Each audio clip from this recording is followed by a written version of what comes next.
you're watching Vietnam News Agency's Bulletin broadcast from Hanoi. I'm Ngọc Ly, and now let's take a look at our top stories. Domestic trade to make a 15% GDP by 2030. Solar Longgan in harvest season. Drawing spreads blood amid pandemic. A strategy for developing domestic trade between 2021 and 2030 has been signed off by Deputy Prime Minister Lê Văn Thành, aiming to raise domestic trade's proportion in the country's GDP to 15 to 15.4% in the next 10 years. Under the strategy, domestic trade will grow by an average 9.4% a year, and retail sales of goods and consumer service revenue by 15 to 13.4% during the period. By 2030, domestic trade via e-commerce is expected to increase by about 20 to 21% annually to account for 10.5 to 11% of total retail sales of goods and consumer service revenue. The percentage of small and medium-sized enterprises involved in trading activities is hoped to surpass 40 to 44%. The strategy looks to achieve fast and sustainable growth of domestic trade, build brands for Vietnamese goods, and protect the interests of consumers, businesses, and national economy. This strategy also points out the need for all level authorities to develop uniform, modern and sustainable infrastructure for domestic trade that matches the development level in each area, especially rural and ethnic minority ones. Vietnam and Laos continued to enjoy growth in import-export revenue in the first half of 2021 compared to the same period last year. According to the Vietnamese Trade Office in Laos, in the first half of 2021, two-way trade hit over $670 million, or 36.5% year-on-year. Compared to the first half of 2019, before the COVID-19 outbreak, two-way trade increased 16%, with Vietnam's import revenue rising nearly 50% and exports dropping 5%. Vietnam's key export staples included garment and textile products, transport vehicles and spare parts, machinery and equipment, and petrol and gasoline. Meanwhile, Vietnam mainly imported goods and wooden products from Laos, along with ore and minerals and rubber. In July, two-way trade is predicted not to rise due to complicated developments of the COVID-19 pandemic. The government has approved a trade development program in remote, mountainous and island areas for the 2021-2025 period, which will be implemented in 287 districts of 48 provinces and cities nationwide. The program aims to narrow the commercial development gap among regions, helping to promote socioeconomic development, raise incomes for people, and ensure national security and defense in remote, mountainous and island areas.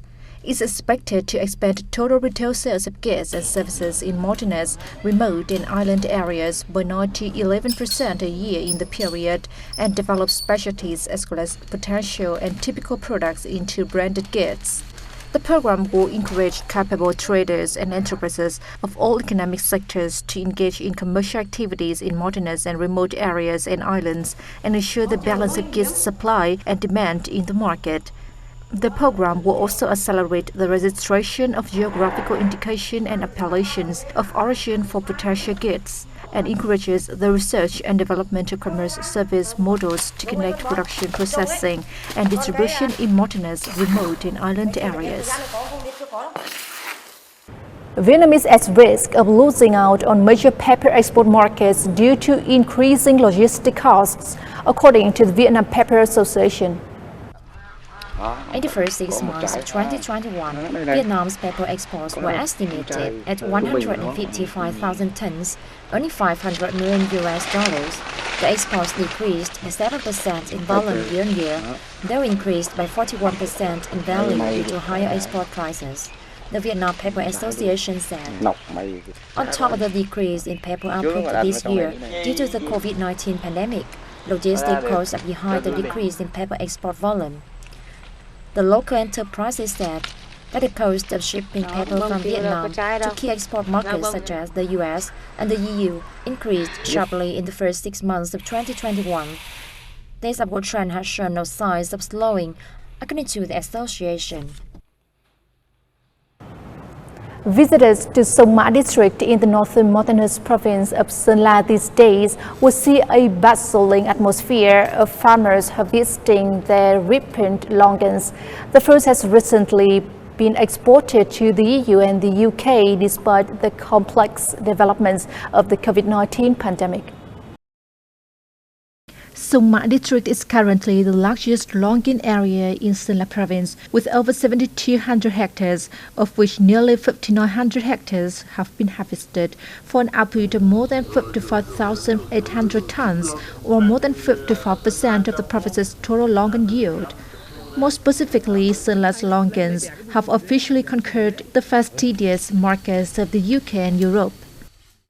Longgans are being exported to foreign countries this year. My family is very happy. Compared to other fruit, Longgans have a good output and a stable price, so we will grow more trees. Songma Longgans are characterized by large fruit, thin skin, thick pulp, and a sweet aroma. Local farmers in Songma district have also made dried Longgans to diversify products, generate more jobs, and help improve Songma's trademark.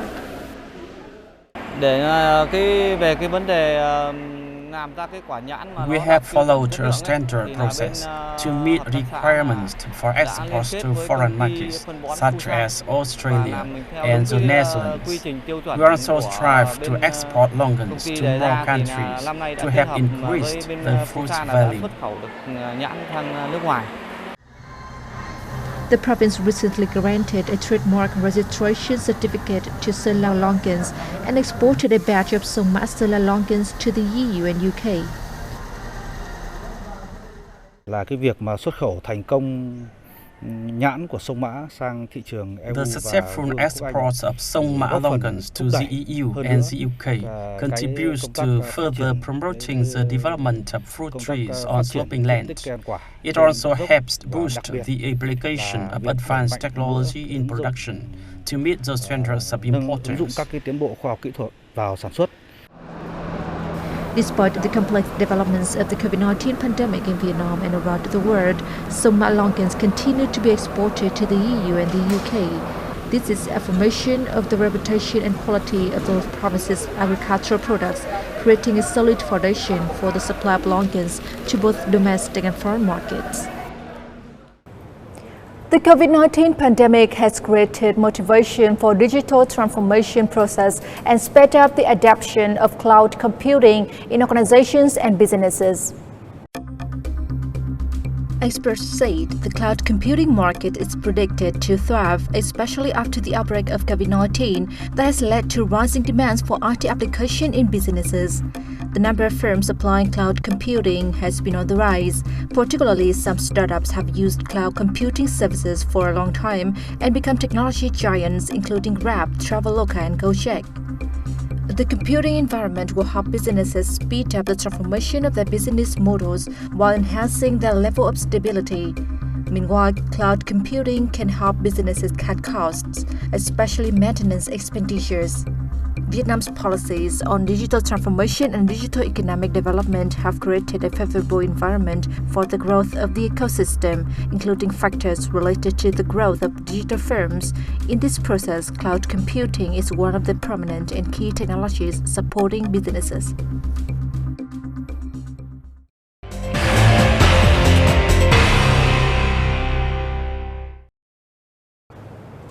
A drawing with the words, "Our family has enough food, please give it to anyone in need," has gone viral on social networks recently. This small but meaningful act spreads a message of love, solidarity, and sharing with Vietnamese people facing difficulties, helping to magnify the determination to win against the pandemic.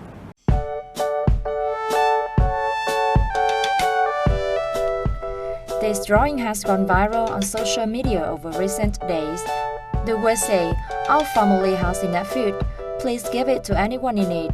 When we need it, we will call for help. Thank you." Trong cái mùa dịch này thì ai cũng là người khó khăn cả.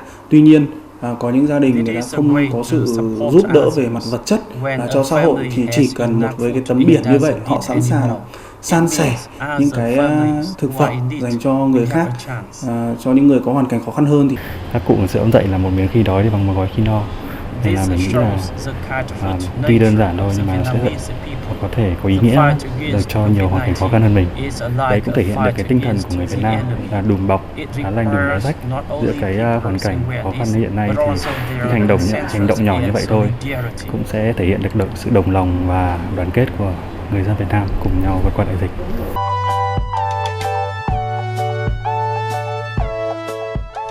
The smile on the little girl's face is also from belief and hope that one day Ho Chi Minh City and the whole country will return to some semblance of normality.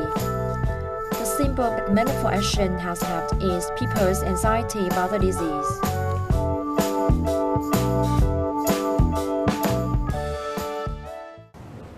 Tây Sơn district in the central province of Bình Định is home to 20 historical relics and tourism sites, including those relating to the Tây Sơn dynasty 1776-1802 and Emperor Quang, providing plenty of space for it to develop its historical and cultural tourism.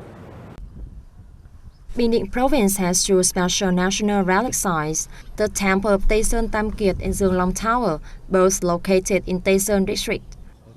While Dương Long Tower is indicative of the sophisticated architecture of the Cham people, Tây Sơn Tam Kiệt has many historical and cultural values from one of Vietnam's heroic dynasties. This provides significant potential for Tây Sơn district to develop tourism based on its historical and cultural relics. I am from the north, and this is the first time I have come here. It is such a great site with valuable exhibits. These two relic sites can act as spotlights for designing tours to go alongside existing tourism offerings in the locality. In addition to these relic sites, Tây Sơn also has other scenic spots for developing various types of tourism. After tapping its natural advantages, connecting with other tourist destinations, and creating new and interesting highlights, the Hầm Hồ tourist site attracts thousands of visitors each day, boasting both a lot of potential for organizing different and impressive tours. I love that this is a natural tourism site. It's also interesting to get around by boat. I will set up a zip line system so they can enjoy views of the stream from above and shorten the use of difficult and slippery paths. In developing tourism into a spearhead economic sector, Tây Sơn district has proposed solutions for restoring its historical relics, calling for investment, upgrading transport infrastructure, and diversifying local tourism products.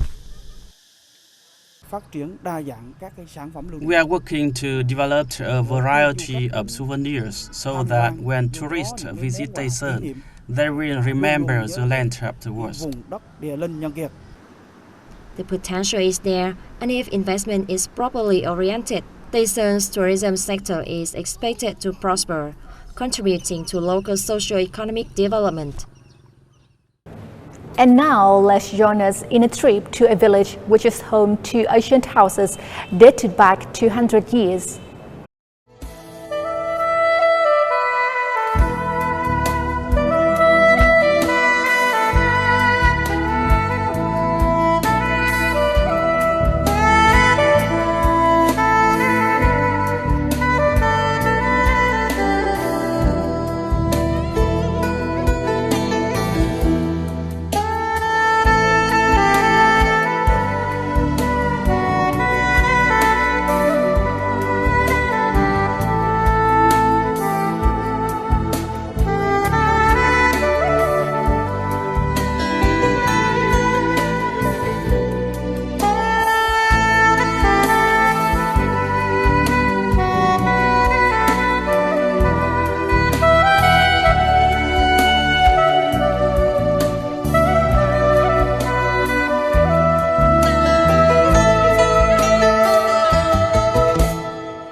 And it's also wrapped up our news bulletin. Thank you for tuning in and see you next time.